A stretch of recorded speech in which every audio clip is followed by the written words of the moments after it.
D'abord, merci.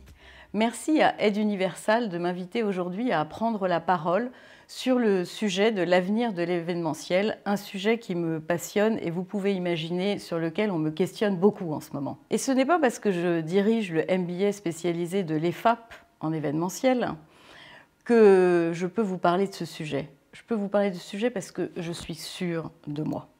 Et si vous êtes là, pour certains d'entre vous, parce que vous avez envie de faire de l'événementiel, parce que l'événementiel est déjà une passion pour vous, ben vous avez raison et vous avez de la chance d'avoir cette passion. Alors, surtout ne partez pas, mais peut-être restez pour prendre des notes pour vos parents, vos proches, vos amis, qui vous disent « l'événementiel, c'est mort, mais pourquoi tu choisis cette formation? Il n'y aura plus jamais d'événement ». Et c'est ça que je vais essayer de vous expliquer dans ce petit webinaire, pour vous faire part à la fois de mes convictions, mais ce ne sera toujours que les miennes, de ma vision, et je vais essayer d'illustrer ça avec des exemples très concrets, des faits qui vont vous montrer que vous avez raison de choisir l'événementiel et que l'événementiel a un avenir immense. Je vais commencer par une première chose. Alors, je vais vous poser une question. Qu'est-ce qui, à votre avis, nous a manqué, à nous, les 3 milliards d'humains confinés pendant 3 mois en 2020. Alors comme on n'est pas en live, mais je vous laisse réfléchir 2 minutes, mais la réponse, on l'a toute, c'est le lien social. Et le deuxième point, c'est un point scientifique, parce que je vous dirais que ce premier point on va dire, est plus empirique, puisque c'est une analyse factuelle de 3 milliards de personnes, donc on peut presque dire quand même que c'est scientifique, suite à un événement. Mais le deuxième point, c'est les scientifiques. Alors, on a de la chance, l'époque autorise, en tout cas, en tant que non scientifique, de parler de science. Donc, je vais me prendre un petit peu pour un scientifique, même si je ne le suis pas du tout. En fait, des neuroscientifiques ont analysé et ont fait des études il y a une vingtaine d'années sur l'être humain. L'être humain est le seul animal qui ne peut pas vivre seul. Ils ont fait des études en utilisant des êtres humains qu'on avait pu retrouver dans des forêts, comme vous savez, comme ça arrive, qui restent seuls 2, 3, 4 ans. Qu'est-ce qui arrive sur ces personnes-là?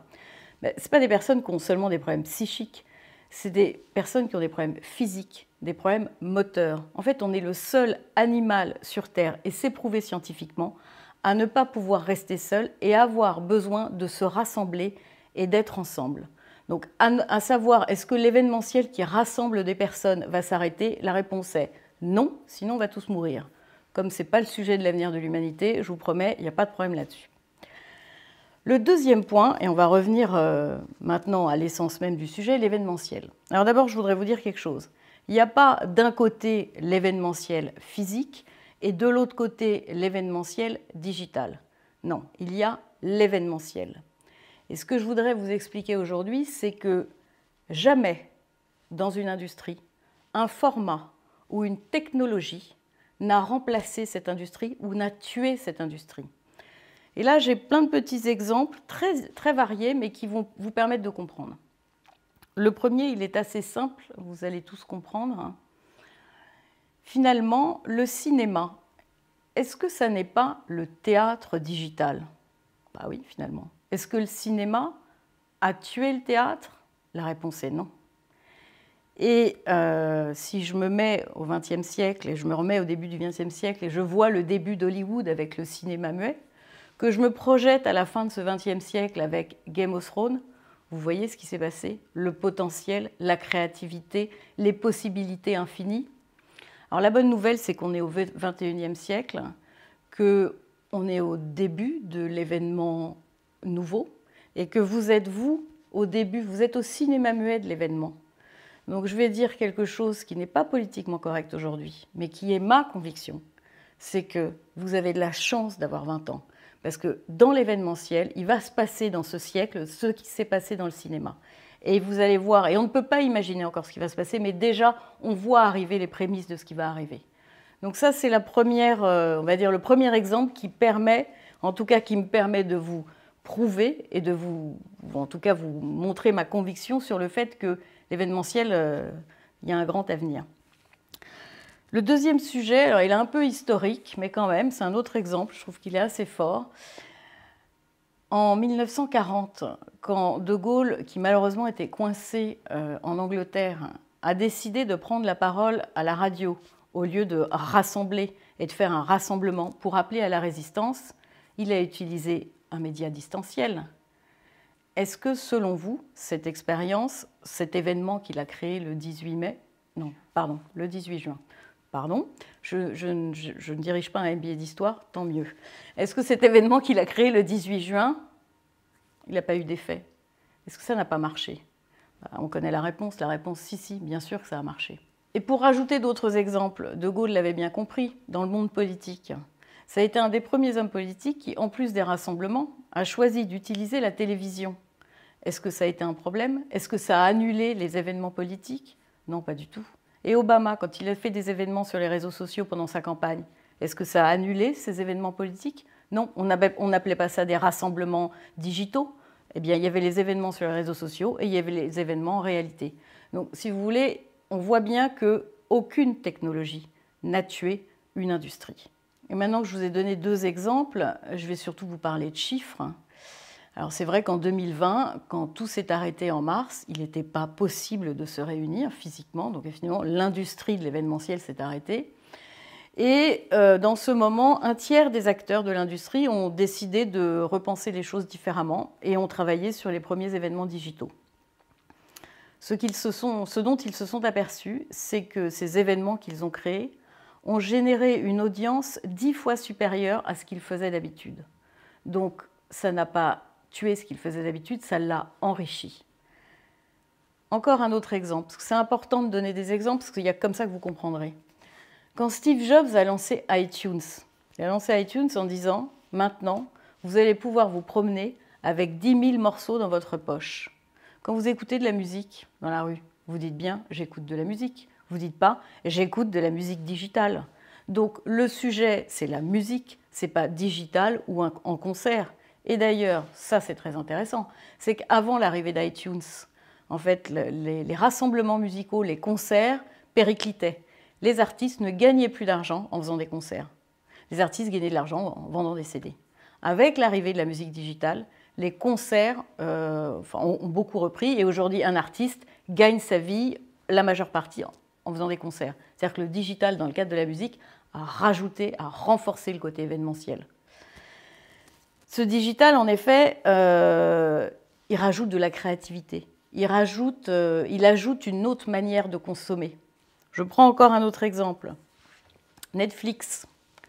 Est-ce que Netflix a tué le cinéma? Eh bien non.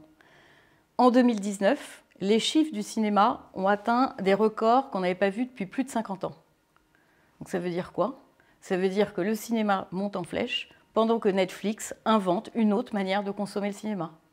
Donc c'est des exemples comme ça avec lesquels je vais essayer de vous montrer que l'événementiel a des opportunités énormes. Tout nouveau format, toute nouvelle technologie génère de la créativité. Chez les publicitaires, quand le digital est arrivé, les publicitaires étaient habitués à faire du 30 secondes, du 15 secondes, du 10 secondes. Donc il a fallu inventer des nouvelles choses. Et ce qu'on voit aujourd'hui sur les réseaux sociaux est infiniment plus créatif que ce qu'on peut voir à la télévision. Est-ce que les podcasts ont tué la radio? Pas du tout. Ils sont compatibles avec la radio, ils l'enrichissent. Est-ce que les IRP, les communications aux influenceurs, ont tué les RP? Non, pas du tout. Donc, tout ça pour dire, et je répète, mais excusez-moi de me répéter, mais je veux que vous le compreniez, c'est qu'aucun format, aucune technologie n'a tué une industrie. Et pour terminer sur ce chapitre-là, je voudrais vous raconter deux histoires personnelles. La première m'est arrivée en 2000 ou 2001, je ne sais plus trop. Je travaillais à l'époque pour l'ancêtre d'Orange, donc France Télécom, pour ceux qui connaissent peut-être. Et je travaillais en stratégie pour eux et ils me demandent de venir les voir et ils me disent alors écoutez, il y a un phénomène en Hollande, les gens prennent leur téléphone et utilisent les petites touches et s'envoient des messages par écrit. Et pouvez-vous m'étudier ça? Donc à l'époque, je reviens au bureau, je dis ils sont complètement dingues. Non mais comment les gens vont se mettre à s'écrire des messages alors qu'il suffit de téléphoner? On est en 2001. vous voyez ce que le SMS ou le message écrit a généré.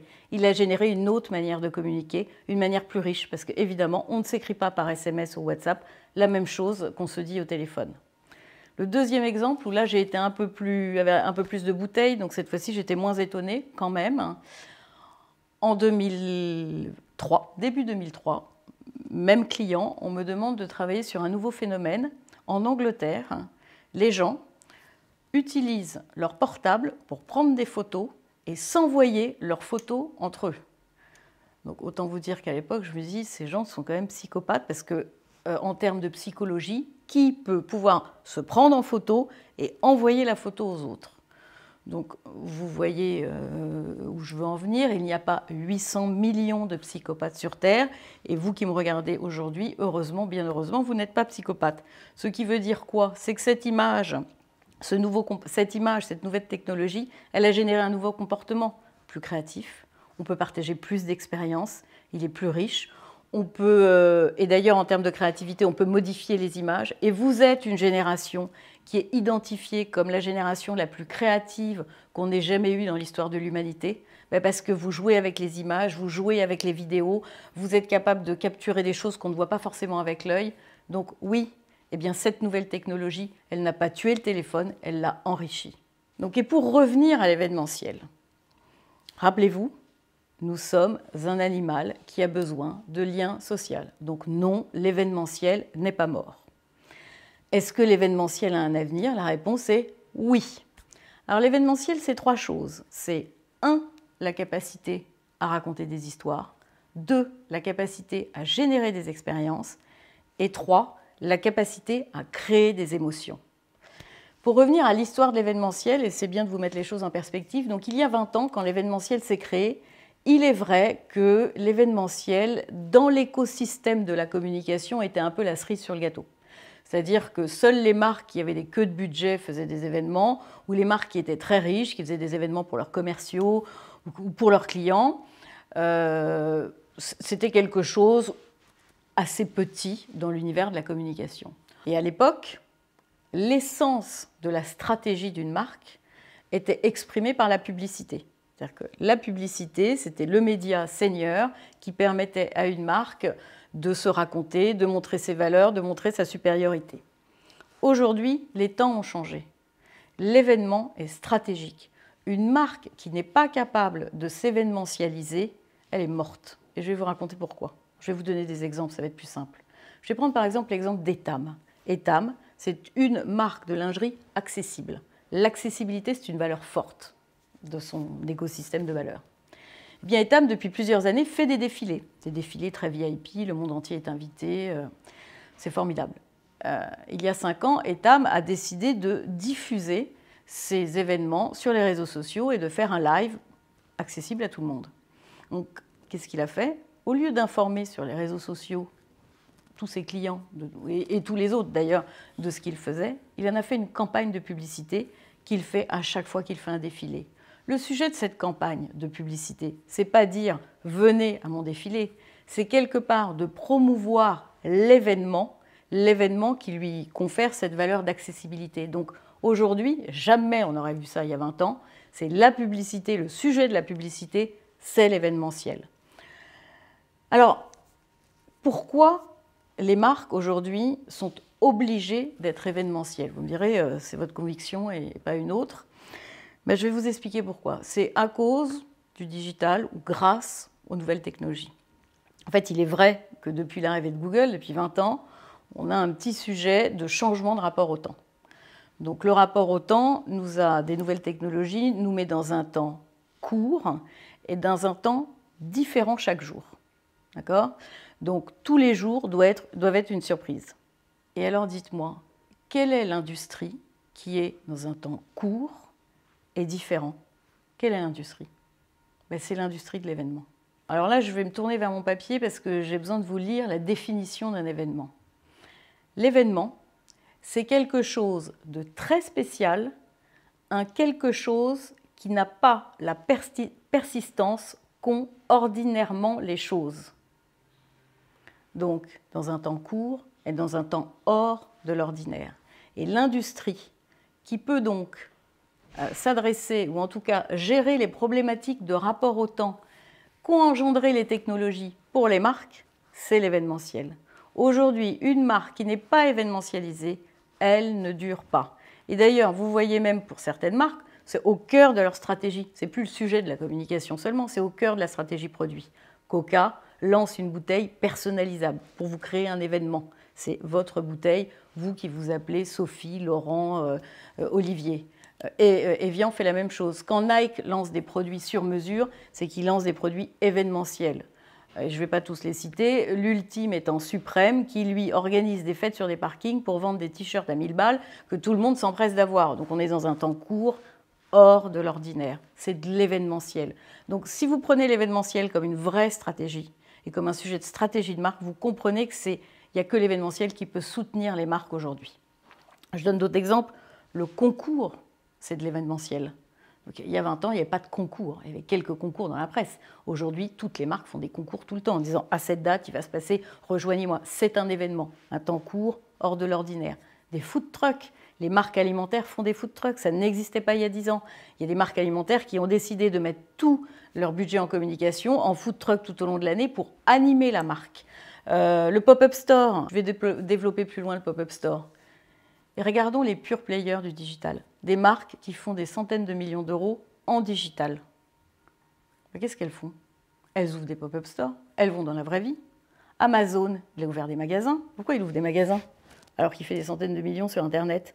Parce qu'il y a besoin, à un moment, d'événementialiser. Il y a besoin de se rassembler. Une marque que vous connaissez peut-être, Louis et Tu, pour les filles, c'est une marque de bijoux. C'est un pure player du digital. C'est une marque qui s'est lancée que dans le digital. Mais qu'est-ce qu'elle a ouvert? Elle a ouvert des bars à bijoux. Donc elle aussi, elle a besoin de créer l'événement, soit en digital, soit dans la vraie vie. Et l'histoire des bars à bijoux, je la raconte parce que bien sûr qu'ils ont tous besoin de vraie vie. Alors, pour revenir au retail, je voulais faire un petit chapitre là-dessus parce que, évidemment, tout le monde vous dit « le retail est mort ». Non. En fait, le retail est en train d'être remplacé par ce qu'on appelle le retail événementiel. Donc ça tombe toujours assez bien pour nous. C'est quoi le retail événementiel? Ce sont les pop-up stores. Donc les pop-up stores, soit de marques qui sont pure players, soit aussi des marques qui sont installées, qui ont un réseau de distribution.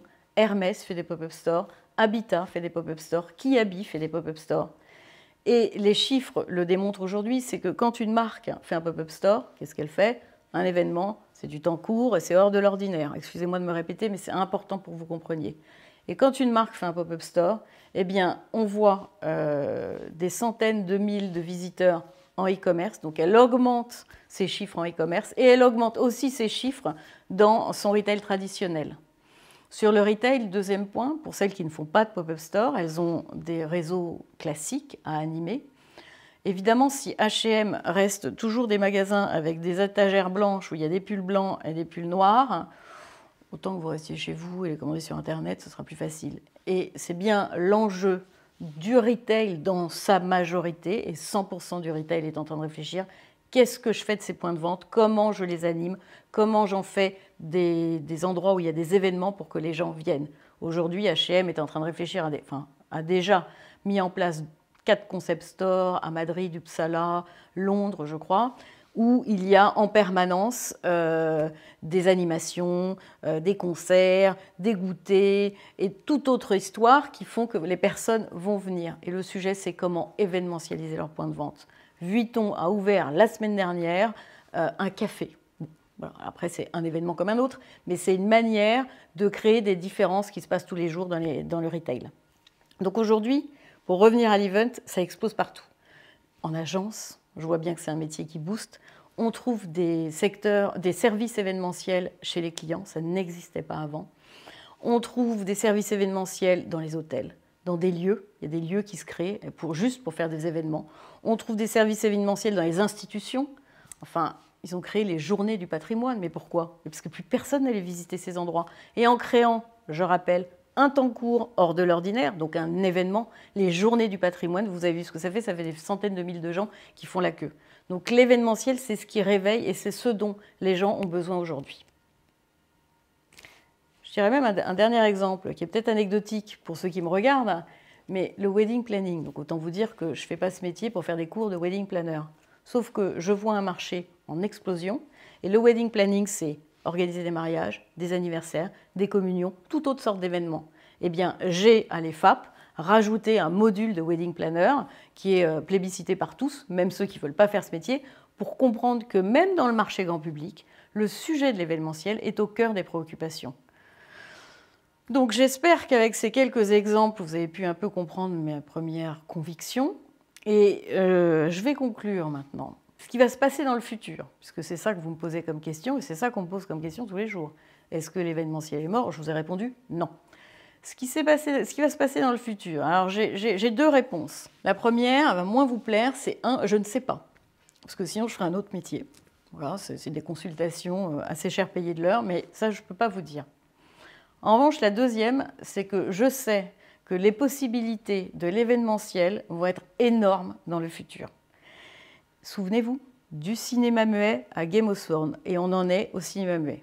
Donc, en se projetant, en ayant les idées les plus folles, on voit jusqu'où on peut aller. Et ce que je travaille, quand je travaille le programme du MBA spécialisé à l'EFAP, c'est la chose la plus importante que je vous ai dite tout à l'heure. L'événementiel, c'est 1, raconter des histoires, 2, créer des expériences, 3, générer des émotions.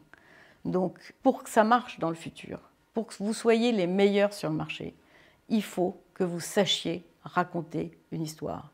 Et c'est ce à quoi je m'attache absolument à l'EFAP pour faire que mes élèves soient les meilleurs du marché et soient capables de raconter des histoires. Sans histoire, il n'y a pas d'événement, il n'y a pas d'expérience, il n'y a pas d'émotion. Je prends un exemple. Les meilleurs dans le sujet, c'est quand même Disney. Donc que ce soit avec Mickey au premier trait de crayon, Mickey dans les années 90 ou Mickey chez Pixar en 3D, il y a toujours une histoire. Et c'est ça que vous allez trouver à l'EFAP.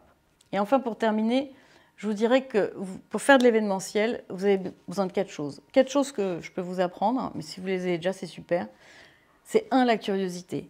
C'est un métier où on a besoin d'être curieux. Sortez, enfin, quand vous pourrez. Lisez. Regardez des séries, regardez des films. On voit bien depuis quelques mois que le métier s'est enrichi avec le métier de la télé. À la place d'événements, on a fait des plateaux télévisés. Et d'ailleurs, on a fait de la télé augmentée, parce que le live en télé, ça n'existe plus. Eh bien, dans l'événementiel, il y a du live façon plateau téloche. On est déjà en train de s'enrichir du métier du jeu vidéo, avec des sujets de gamification. On va s'enrichir des métiers du cinéma. On va s'enrichir des métiers de la série. Peut-être qu'on va écrire, il y a une nouvelle manière d'écrire, des nouvelles formes d'écriture des événements. Donc c'est un métier où tout est possible. Mais il faut être curieux de ce qui se passe. La deuxième chose que vous devez avoir, c'est la créativité. Alors cette créativité, elle peut être partout. Et elle doit être partout. Créativité dans la manière de raconter les histoires, dans la manière d'inventer le plan d'activation, dans la manière d'inventer l'événement. Alors vous me direz, ah ben moi je ne suis pas artiste, je ne vais pas être créatif. Je vais vous donner un exemple. Raffarin, qui était Premier ministre de la France, enfin, qui a été un Premier ministre de la France, un jour on lui posait cette question, qu'est-ce que vous demandez à vos ministres? Et il disait, je leur demande d'être créatifs. Et en fait, c'est ça que je vais vous apprendre. Être créatif, c'est voir les choses différemment de ce que les autres peuvent voir. Et ça s'apprend. La bonne nouvelle, ça s'apprend et j'ai des cours pour vous l'apprendre. Les 2 dernières choses très importantes, la première, c'est d'avoir le courage d'oser. Et ça, c'est votre rôle. Vous avez 20 ans, 21 ans, 22 ans. Demain, quand vous rentrerez en agence, quand vous irez chez un client, quand vous travaillerez pour un lieu, il faut oser dire « et si on faisait ça ?» parce que tout est possible, tout est à inventer. Les vieux, qui seront vos patrons, ils auront fait de l'événementiel du passé. C'est vous qui avez créé l'événementiel du futur. Mais il faut avoir le courage de dire « et si on faisait ça ? Et si on essayait ?» On peut tout essayer, tout est possible. Et enfin, le dernier point, c'est qu'il faut avoir de la passion. Alors l'événementiel, c'est un métier, je vous rappelais, c'est raconter des histoires, créer des expériences, générer des émotions. C'est un métier d'émotion. Donc c'est un métier de passionné. Ça, c'était vrai dans le passé et ce sera encore plus vrai dans le futur parce que notre enjeu, c'est de créer des émotions fortes qui font que les marques restent un souvenir dans la tête de leurs clients. Je crois que j'ai donné pas mal d'exemples. Je vais m'arrêter parce que sinon ça peut être long. Vous avez vu que je peux en parler des heures et des heures. Je serais d'ailleurs ravie tout à l'heure ou plus tard sur le plateau de pouvoir répondre à vos questions live. Mais je voudrais faire une dernière conclusion. Alors une conclusion qui est intéressante pour vous montrer l'état d'esprit dans lequel il faut être dans l'événementiel. Il y a quelques semaines, il y a moins de 2 mois, c'était en janvier, GL Events m'appelle en me disant voilà, on va faire un hackathon sur le sujet de repousser les limites de l'événementiel. Ça avec un cabinet d'innovation qui s'appelle Matrice. Donc tout le monde est invité, qu'on soit élève, mais surtout les professionnels de l'événementiel. Donc sur 200 dossiers, eh bien, alors j'ai proposé ça sur la base de volontariat à mes élèves. Sur 200 dossiers en France, il y a eu 6 élèves de l'EFAP qui ont été retenus. Donc ça veut bien dire que dès le mois de février, j'avais réussi. Mon objectif, c'était de faire de mes élèves les meilleurs du marché. Et sur ces 6 élèves qui ont passé une semaine de hackathon, j'en ai eu 2 qui sont en finale sur un projet et qui vont peut-être à la fin gagner et créer une start-up, leur propre start-up. Mais ça veut dire quoi? Ça veut dire que j'ai des élèves qui ont appris le courage d'oser. J'ai des élèves qui sont passionnés parce qu'il fallait le faire en plus. J'ai des élèves qui ont été créatifs parce qu'ils ont réussi à être sélectionnés et à gagner. Mais moi aussi, parce qu'il a fallu que je change le programme pour eux, parce que ces élèves n'étaient pas forcément là. Donc il fallait que je réadapte le programme. Il a fallu que je fasse preuve de créativité, que j'ose demander à la direction de l'EFAP. Et bien sûr, l'EFAP a dit oui, parce que l'EFAP est une école où tout est possible. C'est une école qui fait preuve de créativité, qui ose bousculer les règles. Et moi, tous les jours, dans le MBA événementiel, c'est ce que j'essaye de transmettre à mes élèves. Voilà. J'espère que j'ai répondu à vos interrogations. Je vous ai convaincu. J'espère que vous avez pris des notes pour vos parents, vos amis, vos proches qui parlent de l'événementiel qui est mort. Et j'espère pouvoir vous retrouver tout à l'heure pour répondre à vos questions.